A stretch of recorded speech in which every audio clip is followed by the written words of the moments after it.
ইউনাইটেডে না খেয়ে দিন কাটাতেন অ্যান্থনি। ইউনাইটেডের দুর্দশার কথা বলতে গিয়ে কান্নায় ভেঙে পড়লেন এ সময় তিনি।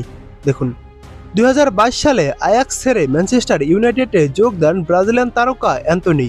এই ব্রাজিলিয়ান উইঙ্গারকে ১০ কোটি ইউরোতে দলে নিয়েছিল ইংলিশ ক্লাবটি। তবে ইউনাইটেডে যোগ দেওয়ার পরে বাজে ফর্মে চলে যান অ্যান্থনি, বনে যান হাসির পাত্র। শেষ পর্যন্ত ২০২৫ সালে জানুয়ারিতে ধারে স্প্যানিশ ক্লাব রিয়াল বেতিসে খেলতে যান অ্যান্থনি। আর সেখানে গিয়েই নিজের পূর্ণ ছন্দে ফেরেন ২৫ বছর বয়সী এই তারকা। রিয়াল বেতিসে যোগ দেওয়ার পর অ্যান্থনি ২৫ ম্যাচে ৯ গোলের পাশাপাশি অ্যাসিস্ট করেছেন ৫টি।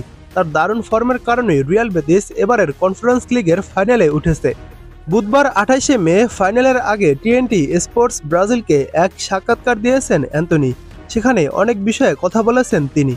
তবে সাক্ষাৎকারে এক পর্যায়ে ইউনাইটেডের অধ্যায়ে তার অভিজ্ঞতার কথা বলতে গিয়ে কান্নায় ভেঙে পড়েন এই ব্রাজিলিয়ান তারকা।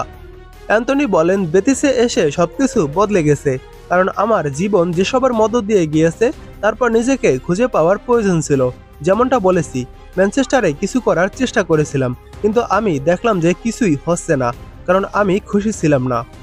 এরপর অ্যান্থনি বলেন, ফুটবল খেলার ইচ্ছাটাই আমার ভেতর ছিল না। নিজেকে খুঁজে পাওয়ার এবং আবার খুশি হওয়ার প্রয়োজন ছিল, কারণ ফুটবল খেলাটা আমি সবসময় ভালোবাসি।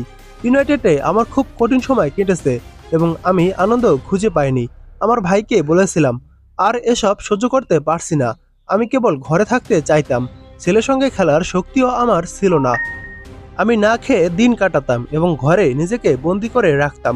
খুব কঠিন সময় ছিল, কিন্তু ঈশ্বরকে ধন্যবাদ, এখন এখানে খুব খুশি আমি। বেতিসে দারুণ ফর্মে থাকার কারণে ব্রাজিল দলেও ডাক পেয়েছেন অ্যান্থনি। তাকে নিয়ে বিশ্বকাপ বাছাই পর্বের দল ঘোষণা করেছে ব্রাজিলের নতুন কোচ কার্লো আনচেলত্তি।